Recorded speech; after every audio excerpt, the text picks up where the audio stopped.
Hi, I'm Chris1, and in this video, I'm going to talk about the serious threat of sea level rise to Florida.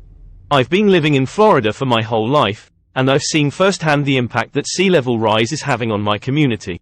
Sea levels have been rising for centuries, but the rate of rise has accelerated in recent decades. This is due to a number of factors, including the melting of glaciers and ice sheets, and the expansion of seawater as it warms. Florida is a low-lying state, with an average elevation of just 10 feet above sea level. This makes it particularly vulnerable to sea level rise. A recent study by High Tide, a flood risk research group, found that sea levels in Florida are projected to rise by 1.6 meters, 5.2 feet, by 2100. This rise in sea levels will inundate coastal areas, flooding homes, businesses, and infrastructure. The study found that the most vulnerable areas are Miami-Dade County, Broward County, and Palm Beach County. These counties are home to millions of people and billions of dollars in infrastructure. The study also found that the economic impact of sea level rise in Florida could be significant. The study estimated that by 2100, sea level rise could cause $624.5 billion in losses in Florida. This includes the cost of repairing or replacing damaged infrastructure, as well as the cost of relocating people and businesses. I grew up in a small town on the coast of Florida. I remember when I was a kid, we would go to the beach every summer. The water was always clear and blue, and the sand was soft and white. We would build sandcastles, swim in the ocean, and fish off the pier. But as I got older, I started to notice that the beach was changing. The water was rising higher, and the sand was eroding.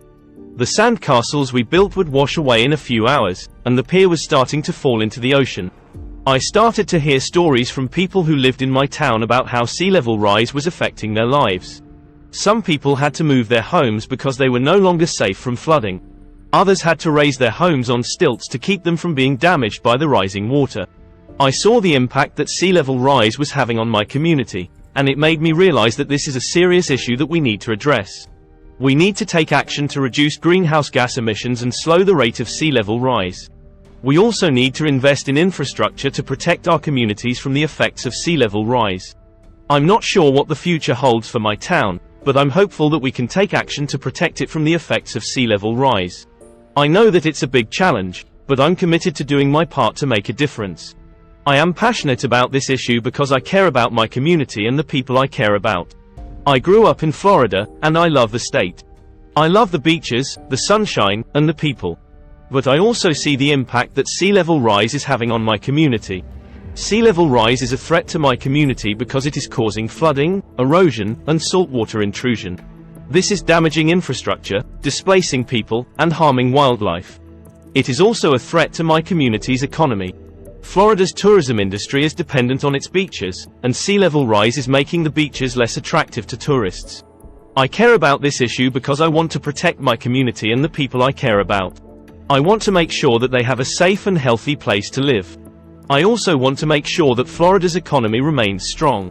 I believe that we can address sea level rise if we take action now. We need to reduce greenhouse gas emissions, invest in infrastructure, and adapt to the changes that are already happening. I am committed to doing my part to make a difference, and I hope that you will join me. Here are some specific things that we can do to address sea level rise. Reduce greenhouse gas emissions. This is the most important thing that we can do to slow the rate of sea level rise. Invest in infrastructure. We need to build seawalls, levees, and other infrastructure to protect our communities from flooding. Adapt to the changes that are already happening. We need to make changes to our infrastructure and our way of life to adapt to the rising sea levels. I hope you are fully informed. Subscribe and leave a comment below for more contents.